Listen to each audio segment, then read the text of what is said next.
যখন থেকে আমরা উঠোনের মাটি কেটেছি তবে থেকে আমাদের উঠোনটা খুব ধুলো হয়, যেহেতু এগুলো বালু মাটি ওই কারণেই। তো সকালে উঠে ঝাড়ু দেবো, তার আগে জল দিয়ে ঝাড়ুটা দিতে লাগবে, না হলে খুব ধুলো উড়বে। তারপরে এখন ওই মানে বারান্দাটাও সেম কেস, মানে এখানেও জল দিয়ে ঝাড়ু টাড়ু দিয়ে দিলাম, দিয়ে বাইরেটা ওই যে একই অবস্থা। তো আগে মানে উঠোনটা ঝাড়ু দেবো, সেদিন একটা নতুন ঝাড়ুকে নিয়ে আসতে বলছিলাম, নিয়ে আসছে।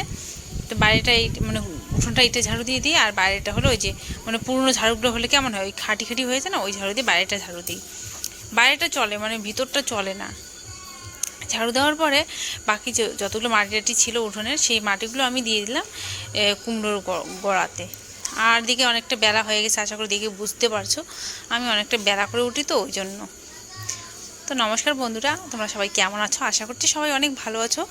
আমার নতুন একটি ভিডিওতে সবাইকে অনেক অনেক ওয়েলকাম। আর এইদিকে দেখো আমার বড়মশাই বেরিয়ে পড়েছে। ও হলো সকালবেলায় ও খেয়ে বেরিয়ে পড়েছে নদীর চড়ায় যাওয়ার জন্য।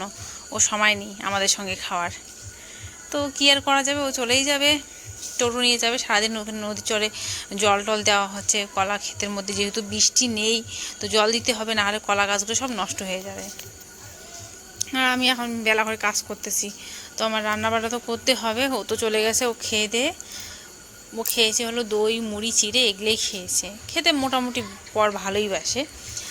মামা মাকে ভালোবাসতে, এখন আবার ইদানিং খেতে চায় না দই চিড়েটা। তো এখানে কিছু বাসি বাসনগুলো বের করে রেখে দিলাম। ওগুলো বাসনগুলো মেজে টেজে ঘরে সব রেখে আসলাম। ওই যে ঘর মোছা লেখা সব কিছু করে নিয়েছি, এখন আমি ব্রাশ করব।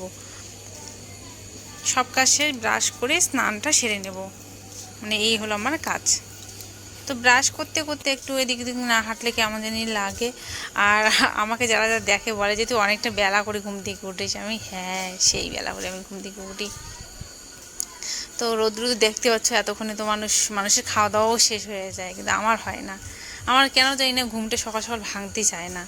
আর যদিও ভেঙে যায় তখন ভাবি যে এত সকালে উঠে কী বা করবো, 1 ঘন্টার কাজ, এটা ভেবে থাকি।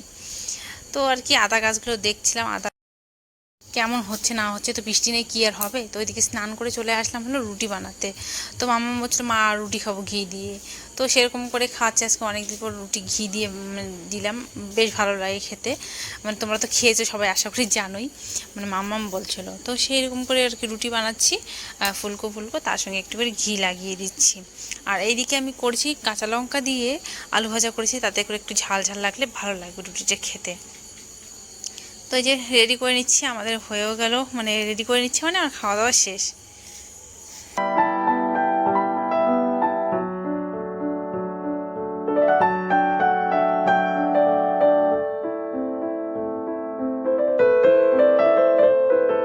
তো এখন চলে আসলাম একবারই তোমাদের সঙ্গে বিকালবেলা একটু সাজুগুজু করে, সাজুগুজু বলতে এই সাজুগুজু আমাকে এখন থেকে দোকানে গেছিলাম, কাকিমা বলছিল যে তুমি কি কোথাও গেছো নাকি। মানে সবসময় আমি গলায়ও পরি না, কানেও পরি না, হুট করে যদি পরি, মানে কোনোদিন যদি ভিডিও শ্যুট না থাকে, ভিডিও শ্যুট না করি, তখন সারাদিনে দুদিনও কানের পরি না, গলার পরি না, এরকম।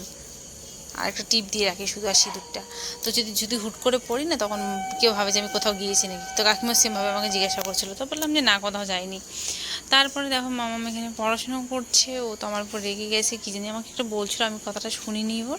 ও রেগে গেছে, ওকে ভিডিও করতে দিচ্ছে না, বলছে আমার পড়া আছে, আমাকে ভিডিও করো না। তারপর আবার কি, আমাদের গ্রামে হচ্ছে বছরের শুরুতে কুষাণ গান। তো সেখানে না গেলে হয়, মানে কালকেও গিয়েছিলাম আর পরশুদিন যাইনি।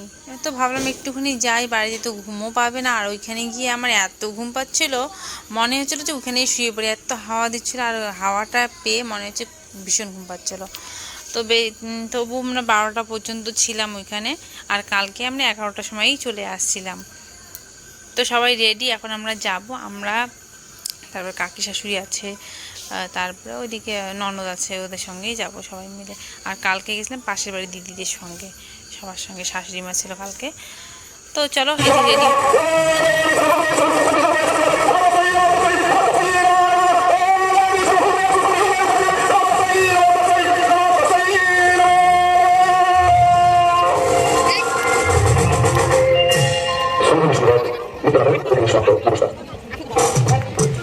এই পর্যন্ত ভিডিওটা কেমন লাগলো কমেন্ট করে জানিও। আর আমার চ্যানেলে যদি নতুন হয়ে থাকো, ভিডিওটা প্রথমবার দেখছো, তাহলে অবশ্যই চ্যানেলটি সাবস্ক্রাইব করে পাশে থাকা বেল আইকনটি প্রেস করে দিও। তাহলে কী হবে, আমার নতুন কোনো ভিডিও আপলোড করলে সবার আগে নোটিফিকেশান পেয়ে যাবে। আর ওইখান থেকে হলো এই যে চাউমিন, তারপরে হলো কি বলে সিঙ্গারাটা কি বাজে ছিল খেতে, সেটার ভাষায় প্রকাশ করতে পারছি না। চাউমিনটাও খুব বাজে ছিল খেতে। চলো সবাইকে গুড নাইট।